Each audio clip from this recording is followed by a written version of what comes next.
우리 옆에 있는 분들하고 인사 좀 나눌까요? 반갑습니다. 한 주 동안 안녕하셨습니까? 1년 동안 주님의 은혜 가운데 거하셨습니까? 오늘은 추수감사절입니다. 성경에는 추수감사절이라는 단어의 절기는 나오지 않지만 비슷한 절기가 있는데 초막절, 장막절, 수장절이라고 하는 절기가 있습니다. 이 수장절이라고 하는 것은 곡식을 또는 열매를 따서 창고에 이렇게 모아드리기 때문에 수장절이라고 합니다. 반면에 장막절, 초막절이라고 하는 것은 장막에 일주일 동안 거하기 때문에 풀로 만든 그 텐트에 일주일 동안 거하기 때문에 장막절 또는 초막절이라고 합니다.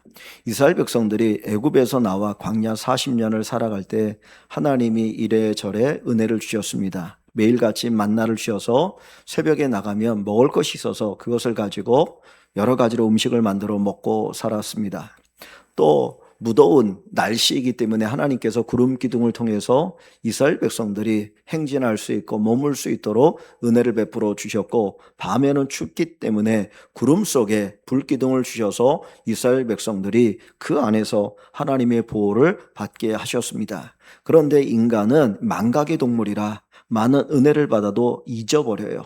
잊어버리기 때문에 하나님께서는 그 은혜를 잊지 말라고 절기를 주셨는데, 그 중에 하나가 바로 장막절, 초막절 또는 수장절이라고 하는 추수감사절입니다. 그래서 그 여러 가지 열매들을 창고에 집어넣을 때 하나님의 은혜로 또 우리에게 먹을 것이 있고 주의 은혜로 먹고 살았다. 그리고 그 초막에 일주일 동안 머물러 가면서 하나님의 은혜로 우리가 이 광야에, 우리 조상들이 광야에서 생활할 수가 있었다. 하나님 앞에 감사를 고백하는 절기입니다. 이 절기를 이제 우리는 추수감사절이라는 절기로 지내는데, 이 추수감사절은 미국 땅에 이민 온 청교들에 의해서 처음으로 세워진 절기입니다.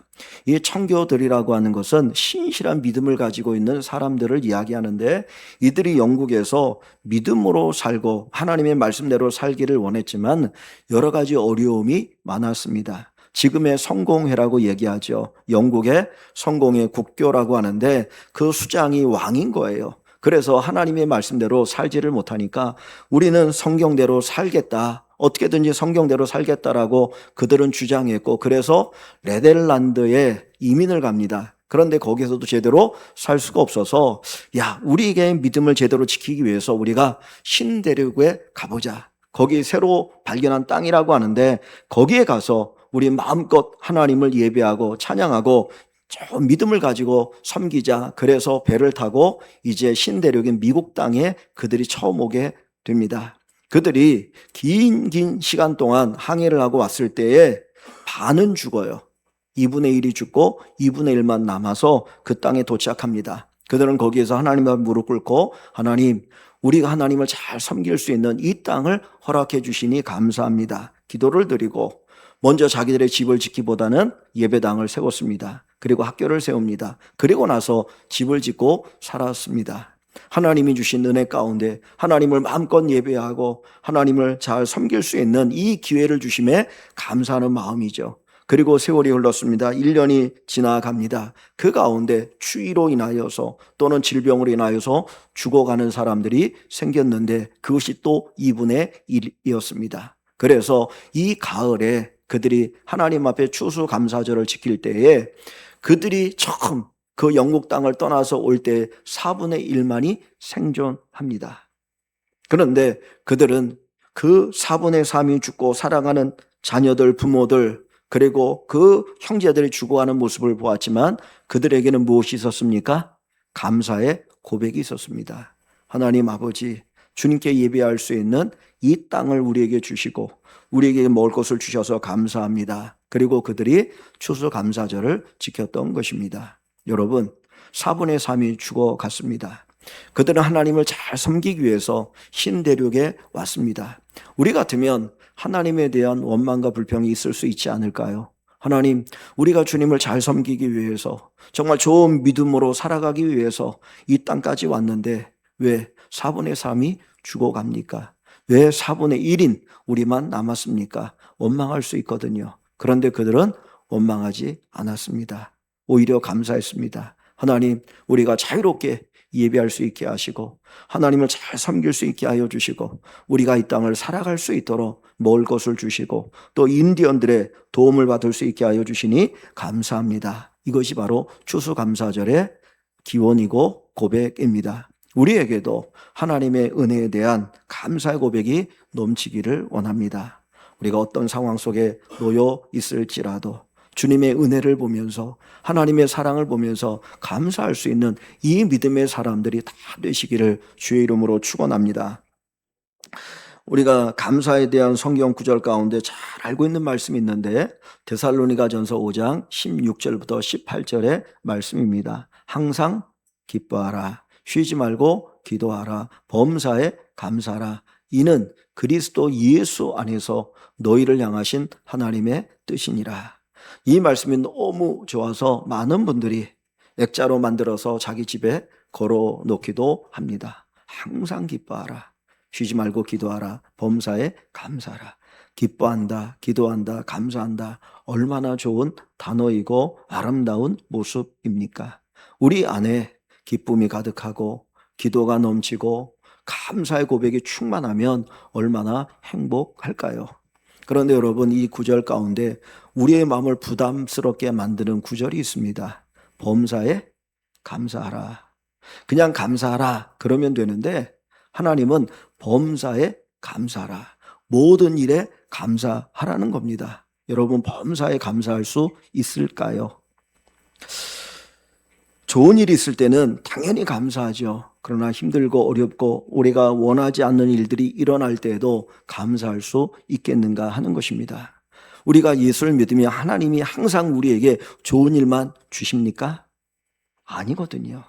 전도서 3장 1절 이하에 보면 범사의 때가 있다 그랬습니다. 범사의 때가 있다. 날 때가 있고 죽을 때가 있고 죽일 때가 있고 치료할 때가 있고 울 때가 있고 웃을 때가 있고 헐 때가 있고 세울 때가 있고 찾을 때가 있고 잃을 때가 있다 그랬습니다. 이것이 우리의 인생입니다. 좋은 때만 있는 것이 아니라 우리가 피하고 싶은 때가 있고 피하고 싶은 일들이 우리에게도 일어나게 된다는 거예요. 그때 감사할 수 있겠느냐? 어떻게 성경은 하나님은 우리에게 범사에 감사하라고 말씀하십니까? 우리가 어떻게 범사에 감사할 수 있을까요? 동남아에 가면 온도가 이렇게 따뜻하지 않습니까? 아무리 추운 겨울이 돼도 영상의 온도거든요. 그런데 동남아에 겨울에 여행을 가보면 그 사람 조그만 옷을 입습니다. 우리 같으면 얇은 옷을 입고 가을 날씨 정도 되어서 이 정도면 야, 참 날씨 좋다 그러는데 그들은 추워가지고 두툼한 옷을 입고요. 그리고 얼어 죽는 사람들도 더러 있다고 그래요. 우리가 생각할 땐 이해가 안 되는 거예요. 근데 왜 그런 일이 있습니까? 체질이 거기에 적응되어 있기 때문이에요. 그들의 몸은 그 날씨에 적응되어 있기 때문에 우리는 가을 날씨, 봄 날씨 같은데 그들은 추운 겨울 날씨여서 거기에 발발발 떨고 있습니다. 어떤 체질을 갖느냐가 중요합니다. 어떤 분은 감사할 때에도 불평하는 사람이 있어요. 근데 어떤 사람은 불평할 때에도 감사하는 사람들이 있어요. 왜 그렇습니까? 체질이 다르기 때문에, 즉 영적 체질이 다르기 때문이에요. 범사에 감사할 수 있는 방법은 하나, 영적 체질, 감사의 체질로 만드는 겁니다. 저와 여러분들의 이 영적인 체질이 감사의 체질이 되어지면 어떤 상황 속에서도 감사할 수 있습니다. 갓난아기가 태어날 때만 감사하는 게 아니라 내가 사랑하는 사람이 내 곁을 떠나서 하나님 품에 갔을 때도 감사할 수 있어요. 내가 건강할 때 감사할 뿐만 아니라 힘들고 어려울 때도 감사할 수 있어요. 왜? 영적인 체질이 감사의 체질이 되었기 때문입니다. 이스라엘 백성들은 광야 40년을 살면서 매일같이 하나님의 은혜를 경험합니다. 새벽마다 만나가 내리죠. 구름 기둥과 불 기둥의 은혜를 경험하게 되어지죠. 때로는 하나님이 반석을 쳐서 물을 그들에게 주시죠. 전쟁을 할 때 모세가 손을 들면 전쟁을 이기는 기적을 경험합니다. 어마어마한 하나님의 은혜가 그들에게 임했어요. 근데 그들은 불평합니다. 원망합니다. 왜? 그들의 체질이 불평 체질이었기 때문이에요. 그런데 이 바울은 감옥에 갇혔을 때에도 하나님께 감사합니다. 그가 죽을 위기를 수없이 겪었을 때에도 그는 감사합니다. 나는 기꺼이 주님을 위해서 내 생명도 아끼지 않겠다. 오히려 감사합니다. 왜 그렇습니까? 감사의 체질이기 때문입니다. 사랑하는 성도 여러분, 범사에 감사하라. 이 말씀 뭐냐면 너희의 체질이 감사의 체질이 되기를 원한다. 우리의 체질이 감사의 체질이 되기를 원합니다. 우리 입에 감사가 넘치고 나의 행동에 나의 말에 감사가 넘치는 감사 체질로 다 바뀌고 변화되는 새 역사가 있어지기를 주님의 이름으로 축복합니다. 저희 노예 어떤 목사님이 어느 날부터 식단 조절을 하더라고요. 그런데 그 목사님이 식단 조절을 하는데 그 이유가 뭐냐고 물었더니 식단 조절하면 체질이 바뀐다는 거예요. 본인이 이렇게 당뇨가 좀 있어서 당뇨 전 단계 뭐 이런 비슷한 단계였는데 그래서 몸이 안 좋았는데 누가 저 일산에 어디 곳에 가갖고 거기서 식단 조절하는 거 이거를 이렇게 진단을 받아가지고 그렇게 하면 체질이 바뀐다는 거예요. 그래서 매일같이 생선만 먹더라고요. 근데 바뀌었는지 안 바뀌었는지 모르겠어요. 사람들도 체질을 바꾸기 위해서 얼마나 애를 씁니까? 육체의 체질. 그런데 진짜 중요한 것은 영적 체질의 변화예요. 내가 영적으로 체질이 변화되고 그래서 감사의 체질을 갖게 되어지면 세상을 바라보는 시각이 달라지는 거 아닙니까? 우리 인생이 달라질 수밖에 없거든요. 그래서 영적인 체질을 바꾸는데 원망의 체질에서 감사의 체질로 바뀌는 그 축복이 우리 사랑하는 성도들에게 있기를 원합니다. 세상이 얼마나 편해졌습니까? 과거에 비교해 보면 너무 편한 시대 속에 살아가고 있거든요. 차도 예전에 이제 제가 결혼할 때 저희 집사람이 프라이드라고 하는 차를 운전을 했어요. 그런데 그때는 지금은 단순히 핸들이 다 파워 핸들 아닙니까? 근데 돈이 없으니까 파워 핸들이 아닌 그냥 핸들을 사가지고 이거 돌리려면 얼마나 힘든지 몰라요. 뭐 여러 가지로 불편한 게 많거든요. 그런데 지금 자동차들은 반자율주행차가 되어가지고 고속도로가 어디 가거나 딱 하나 스위치 눌러놓으면 지가 알아서 갑니다. 그러니까 너무나 사람들이 편하게 운전하니까 라디오를 듣다 보면 무슨 길강인가? 라고 하는 어떤 배우가 나와가지고 아무리 자율주행차라도 사람에게만 맡기지 마십시오. 아니 차에만 맡기지 마십시오. 당신이 운전해야 됩니다. 이런 광고를 하더라고요. 편한 시대 살아요. 그런데 사람들에게 물어보면 감사보다는 불평이 더 많아요. 짜증거리도 많이 내요. 차는 편한데 교통이 막히면 짜증이 나지 않습니까? 내가 가야 될 시간에 못 가는 것 때문에. 요즘 음식을 많이 주문해서 드시잖아요. 그런데 약속된 시간보다 늦게 오면 서서히 짜증이 나지 않습니까? 얼마나 편합니까? 내가 집에 있어도 음식을 배달해 주는데 우리나라만큼 이렇게 잘 서비스가 된 데가 어디 있어요? 그런데도 조금만 늦으면 어떻게 돼요? 불평하고 원망이에요. 이게 우리의 체질이 뭘로 바뀐 겁니까? 원망의 체질로 바뀐 거예요. 이 체질을 바꾸는 것이 필요해요. 그냥 범사에 감사라 그게 아니라 체질을 바꿔라. 감사의 체질로 바꿔라. 우리가 체질이 바뀌지 않으면 범사에 감사라고 하는 말씀이 우리에게 큰 짐이 됩니다. 이게 감사거리야? 이게 원망거리지. 당연히 불평해야지. 무슨 감사란 말이야. 하나님에게 오히려 원망할 수가 있어요. 우리의 삶이 감사의 체질로 바뀌어서 무슨 일을 만나든지 어떤 때든지 하나님 앞에 감사할 수 있는 우리 모든 성도 여러분 되시기를 주님의 이름으로 축원합니다. 오늘 우리가 읽은 말씀에 보면 감사 체질이 될 수 있는 세 가지의 어떤 조건을 우리에게 가르쳐 줍니다. 첫째가 15절이에요. 그리스도의 평강이 너희 마음을 주장하게 하라. 그리스도의 평강이 우리의 마음을 주장하면 우리는 감사하는 사람이 됩니다. 여러분, 마음이 평안한 사람이 감사할까요? 마음이 불안하고 염려가 있는 사람이 감사할까요? 당연히 마음이 평안한 사람이 감사하죠. 우리의 마음에 평안이 임하면 감사할 수 있어요. 여러분의 마음에 하나님의 평안이 충만하기를 주님의 이름으로 축원합니다. 예수님께서 십자가에 못 박혀 죽으시기 전에 제자들과 함께 식사를 하십니다. 그때 예수님께서 제자들에게 주신 축복이 있어요. 너희에게 평강이 있을지어다. 내가 너희에게 평강을 끼치노니 내가 너희에게 평강을 끼치노니 이 평강은 세상이 주는 것과 같지 않다 그랬어요. 세상이 주는 평강은 어떻습니까? 내가 문제가 없을 때, 환경이 넉넉할 때 사람의 마음이 평안해요. 그죠? 그런데 환경이 막 어지럽고 힘들면 내가 원하는 대로 일이 이루어지지 않으면 마음이 불안하지 않습니까? 평강이 없어요. 그런데 예수님이 주시는 평강은 세상의 조건을 뛰어넘어서 내가 원하는 대로 일이 이루어지지 않아도 누릴 수 있는 평강입니다. 그래서 그리스도의 평강이 너희 마음을 어떻게 하라고요? 주장하게 하라. 주장하게 하라. 다른 말로 하면 다스리게 하라. 지배하게 하라는 거예요. 우리의 마음 속에는 항상 두 가지의 마음이 있어요. 하나님이 주시는 마음이 있고 사단이 주는 마음이 있습니다. 하나님 우리에게 뭘 주길 원하셔요? 평안함을 주길 원하셔요. 사단은 우리의 마음을 불안하게 만들어요. 그래서 하나님을 신뢰하지 못하고 자기의 힘으로 자기의 생각을 가지고 살아가면서 정말 불안 가운데 막 살아가게 하거든요. 그때 오늘 주님은 그리스도의 평강이 너희 마음을 어떻게 하라? 다스리게 하라. 지배하게 하라는 거예요. 여기 주장한다는 말은 엄밀하게 말하면 판결한다는 말이에요. 판사가 판결하는 것 같아요. 항상 법은 뭐가 있습니까? 검사가 있죠. 변호사가 있습니다. 원고가 있고 피고가 있거든요. 이 두 가지가 막 이유를 얘기합니다. 그럼 판사는 그것을 듣고 판결을 하는 거예요. 그런데 오늘 뭐라고 하니까 그리스도의 평강이 너희 마음을 판결하게 하라는 거예요. 염려, 의심, 걱정이 너희 마음을 지배하도록 판결하지 못하게 하고 하나님의 평강이 너희 마음을 판결해서 다스리고 지배해라. 그럼 너희 마음이 평안해지면 당연히 뭐가 나옵니까? 감사가 나오는 거예요. 환경은 염려, 근심, 걱정의 환경이지만 그리스도의 평강이 내 마음을 다스리고 있기 때문에 그 속에서 하나님 감사합니다. 감사합니다. 감사합니다. 이 고백이 가득하게 되어지는 은혜가 넘치게 되어집니다. 이런 사람이 억지로 감사하지 않고 하나님 앞에 자연스럽게 감사할 수 있게 됩니다.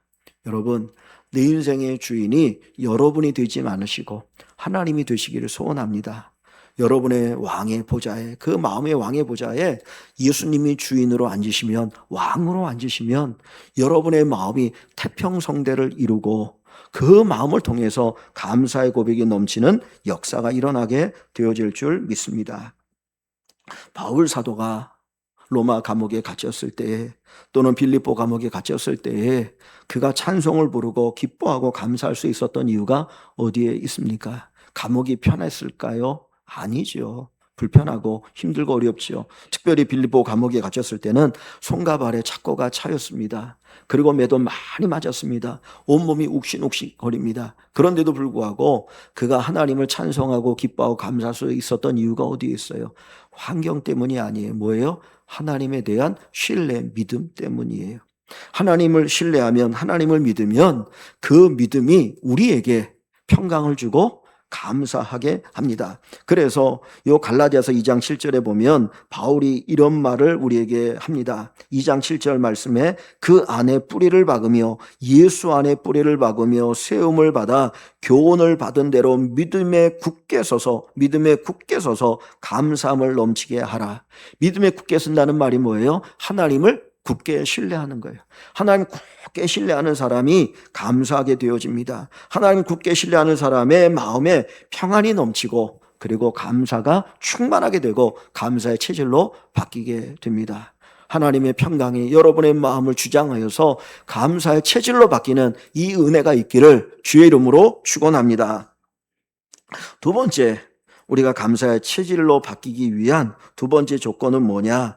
하나님의 말씀이 우리 안에 풍성이 거해야 합니다. 자, 15절, 16절 말씀을 같이 한번 읽습니다. 16절 같이 읽어봅니다. 그리스도의 말씀이 너희 속에 풍성이 거하여 모든 지혜로 피차 가르치며 권면하고 시와 찬송과 신령한 노래를 부르며 감사하는 마음으로 하나님을 찬양하고 아멘. 감사하는 마음으로 하나님을 찬양하고 그랬습니다. 여러분, 찬양이라고 하는 거는 어느 때 나옵니까?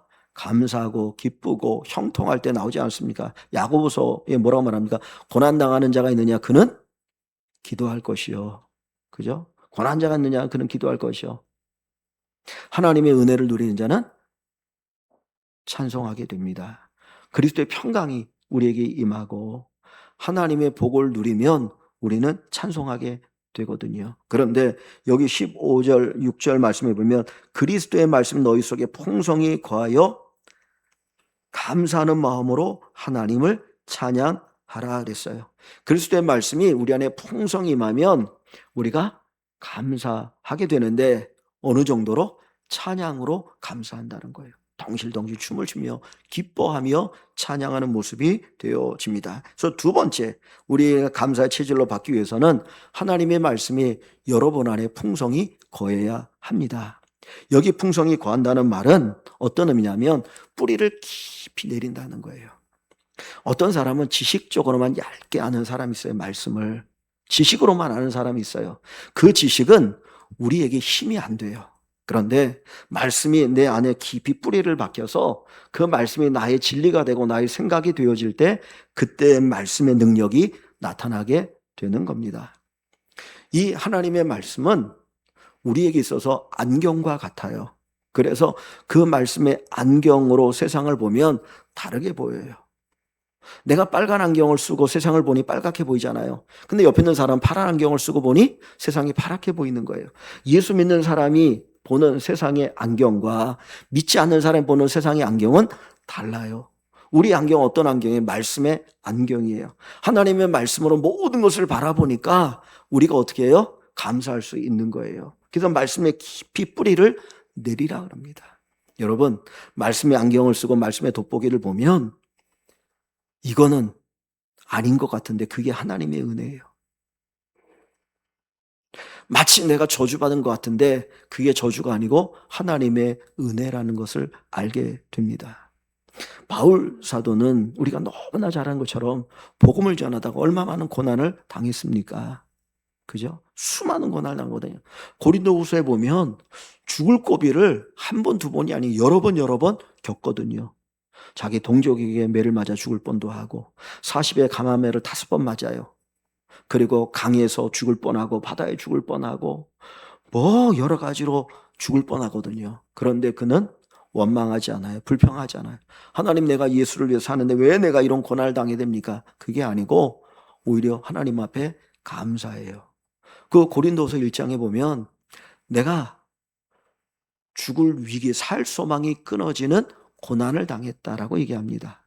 그런데 왜 내가 이런 고난을 당했느냐? 하나님 내게 왜 이 고난을 주셨느냐? 내가 이 고난 속에서 하나님 위로를 받고 그 위로를 통해서 다른 사람을 위로하도록 하기 위해서 하나님이 내게 이 고난을 경험하고 이 고난 속에서 위로를 받게 하셨다는 거예요. 이게 말씀의 돋보기를 쓴 사람의 모습입니다. 우리가 하나님의 말씀을 통해서 나를 새롭게 볼 수 있고 세상을 새롭게 평가할 수 있게 됩니다. 어떤 청년이 나름대로 열심히 직장 생활했습니다. 그런데 실력이 안 되니까 쫓겨났어요. 자기는 이해할 수 없죠. 회사에서는 당신은 안 됩니다. 해고가 됐습니다. 그때 하나님 앞에 원망합니다. 하나님, 왜 내가 이런 해고를 당해야 합니까? 왜 나에게 이런 아픔이 있습니까? 그랬는데 빌립보서 1장 6절 말씀, 너희 안에 착한 일을 시작하신 이가 그리스도 예수의 날까지 이루실 줄 확신하노라. 그가 기도하는 가운데 이 말씀을 받았어요. 내 안에 착한 일을 시작하신 하나님이 반드시 이루시겠구나. 그리고 기도 중에 새로운 직장을 얻게 되어지고 그가 고백하게 됩니다. 하나님이 나를 옮기셨구나. 나를 옮기셨구나. 여러분, 우리가 주님의 은혜를 받으면, 우리가 말씀의 은혜를 받으면 우리의 눈이 확 열리는 역사가 있게 됩니다. 시편 119편 71절에 고난당한 것이 내게 유익이라. 고난이 어떻게 유익입니까? 그런데 말씀의 눈으로, 말씀의 돋보기로, 말씀의 안경으로 보게 되니 이 고난 속에 어마어마한 하나님의 은혜가 있구나 하는 것을 깨닫게 되어집니다. 여러분, 말씀의 돋보기로 바라보면 은혜가 크게 보입니다. 보이지 않던 하나님의 사랑이 보입니다. 하나님의 말씀이 여러분의 삶을 이끄셔서 여러분 안에 하나님의 큰 사랑을 보게 하시는 축복이 있기를 주의 이름으로 축원합니다.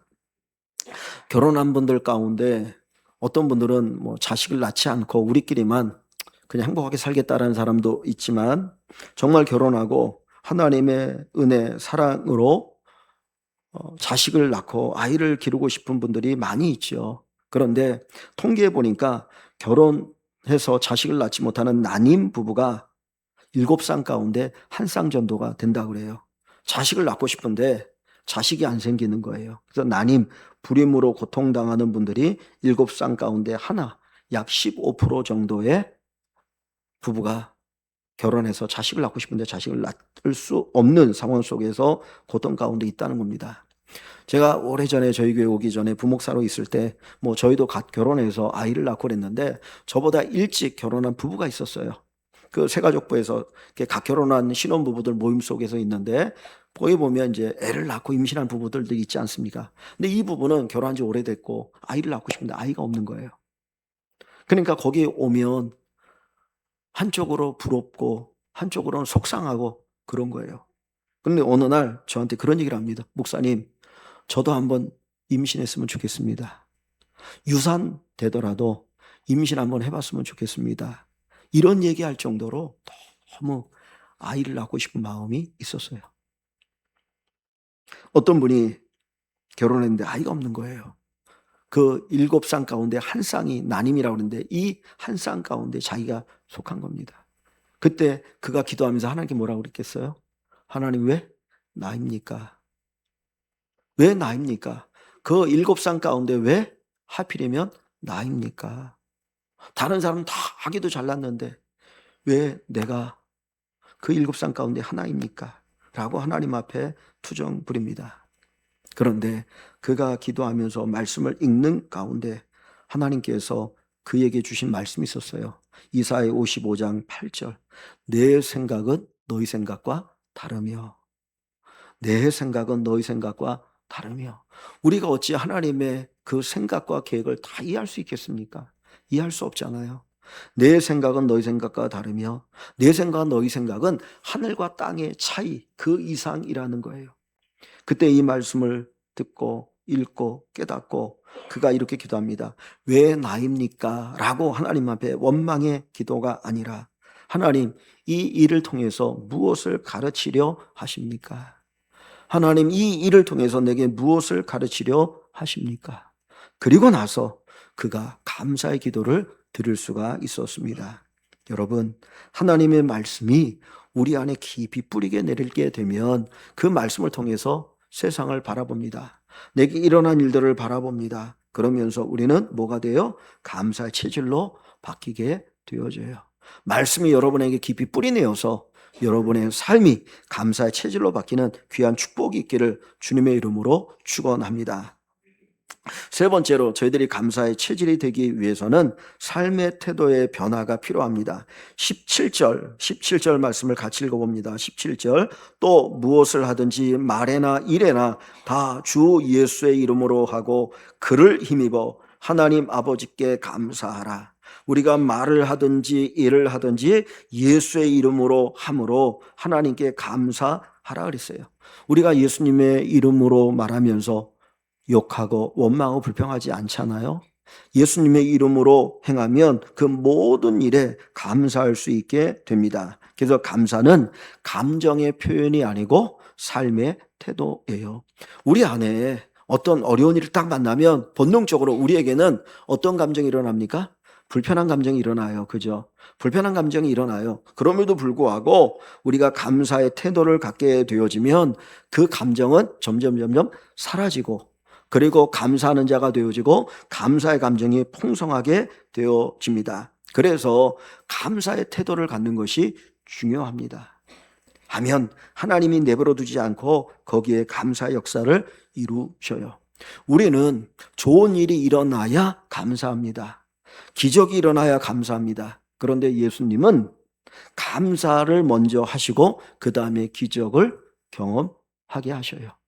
예수님께서 오병이의 기적을 일으키시죠. 보리떡 5개, 물고기 2마리, 한 어린아이의 작은 도시락입니다. 2사람이 있을 때는 그거 나눠 먹으면 그래도 허기는 조금 미안할지 모르겠어요. 그런데 지금 예수님 앞에는 남자 장정만 5,000명입니다. 그리고 여자들 어린아이 합치면 추측할 때 2만 명이 넘는 사람들이 거기에 있어요. 하루 종일 굶었습니다. 이제 저녁이 되어 갑니다. 배가 고파서 다 기진할 상태입니다. 그때 그 어린아이 도시락 하나가 무슨 의미가 있겠습니까? 그것 가지고 뭘 어떻게 할 수 있겠습니까? 밥 하나를 나눠줘도 되지도 않아요. 그런데 주님은 그 어린아이의 작은 도시락 그거 하나 놓고 하나님 앞에 먼저 감사 기도합니다. 하나님, 이 어린아이의 이 도시락 하나를 주시니 감사합니다. 이것이라도 주시니 감사합니다. 그리고 그것을 놓고 감사 기도와 축복 기도를 하고 그 다음에 제자들이 어떻게 해요? 나눠주라는 거예요. 근데 주님께서 손으로 나눠줄 때마다 거기에 기적이 일어나요. 기적이 일어나기 시작합니다. 이게 하나님의 역사예요. 우리는 기적이 있어야 감사하는데 하나님의 역사는 먼저 감사하면 그 다음에 기적이 일어난다는 거예요. 여러분, 축복의 문 그리고 기적의 문은 먼저 감사로 여는 것입니다. 그래서 감사로 제사를 드려야 됩니다. 감사로 기도를 드려야 합니다. 감사 기도, 감사로 드리는 기도 속에 하나님의 능력이 있고 하나님의 역사가 있고 하나님의 기적이 있게 됩니다. 그래서 삶의 태도, 감사의 태도를 통해서 결국 우리가 감사의 체질로 바뀌고 변화될 수 있다는 사실입니다. 여러분, 감사가 없으면 냉랭해집니다. 교회도요, 아무리 사랑을 얘기하자면 감사의 마음이 없으면 서먹서먹하고요, 냉랭합니다. 우리가 서로를 바라보면서 감사하는 마음이 있습니까? 여러분, 제가 이제 목사니까 앞에서 설교를 하지 않습니까? 한 사람을 놓고 설교하는 게 쉬울까요? 1000명, 10,000명을 놓고 설교하는 게 쉬울까요? 어느 게 쉽겠습니까? 1000명, 10,000명을 놓고 설교하는 게 오히려 더 쉬워요. 흥이 나거든요. 만약에 여기에 우리 이장로님이나 서장님 혼자만 있고 제가 설교하는 생각해 보십시오. 얼굴 쳐다보면 얼마나 서먹서먹하겠습니까? 그런데 여기에 사랑 성도님이 함께 예배드리니까 얼마나 좋습니까? 나 혼자 찬양하는 것과 여기 함께 같이 모여서 찬양을 드릴 때 이 예배가 얼마나 은혜로운 예배가 됩니까? 여러분, 우리는 우리 모두에게 뭐예요? 감사하는 마음. 그 감사가 우리의 관계를 더욱더 풍성하게 합니다. 가정이든 교회든 직장이든 어디든 감사의 태도를 가지면 거기에 진짜 감사의 역사가 일어나게 되어지고 감사의 체질을 갖게 되어집니다. 우리의 말도 감사의 말이 넘쳤으면 좋겠어요. 제가 예배 끝나고 여러분들과 이 앞에서 인사를 할 때 제가 뭐라고 인사를 하는지 아십니까? 제가 뭐라고 그러던가요? 감사합니다, 감사합니다, 감사합니다 그러잖아요. 왜? 같이 예배 드리셔서 감사합니다. 우리가 함께 하나님과 예배할 수 있어서 감사합니다. 하나님의 은혜 속에 예배하니 감사합니다. 하나님이 지켜주실 것을 감사합니다. 그래서 감사합니다. 감사합니다. 감사가 우리 삶을 풍성하게 합니다. 그래서 예배도 감사로 드리는 예배가 하나님을 영화롭게 해요. 예배는 감사의 고백이에요. 여러분, 구약의 제사와 신약의 예배의 차이점을 아십니까? 구약의 제사는 내가 죄 용서받기 위해서 드리는 거예요. 소를 잡고 양을 잡고 때로는 비둘기를 드리고 그것도 안 되면 가로를 조금이라도 드리면서 하나님 내 죄를 용서해 주세요. 이게 구약의 예배예요. 신약 예배는 뭐예요? 죄 용서받음에 대한 감사 예배예요. 예수님이 나를 위해서 십자가 달려 죽으신, 그래서 내 죄를 용서받았으니 감사합니다. 하나님의 자녀가 되었으니 감사합니다. 하나님이 나를 보호해 주시고 인도하시니 감사합니다. 나를 저 영원한 천국까지 데리고 가시니 감사합니다. 감사의 고백이 예배인 거예요. 그러니까 예배 가운데 감사가 없으면 그건 껍데기만 남습니다. 진짜 우리가 예배를 드릴 때 이 예배 속에서 뭐가 풍성해야 돼요? 감사가 풍성해야 됩니다. 그러면 감사 예배를 드리다 보면 우리가 뭐 어떤 체질로? 감사의 체질로 바뀌게 됩니다. 여러분, 감사는 환경의 결과가 아닙니다. 그리스도의 평강 우리의 마음을 주장하고 그리스도의 말씀이 우리 안에 풍성히 거하고 그리고 우리가 감사의 태도를 갖고 살아가면 감사의 체질이 되어서 그냥 감사하게 됩니다. 평강이 없는 감사는 억지가 될 수 있어요. 하나님의 말씀이 없는 감사는 일시적일 뿐입니다. 그리고 삶의 태도로 나타나지 않는 감사는 공허할 수 있어요. 그래서 우리 모든 성도들이 그리스도의 평강과 말씀과 태도를 통해서 감사의 체질을 가지고 살아가는 우리 모든 식구들 되시기를 주의 이름으로 축원합니다.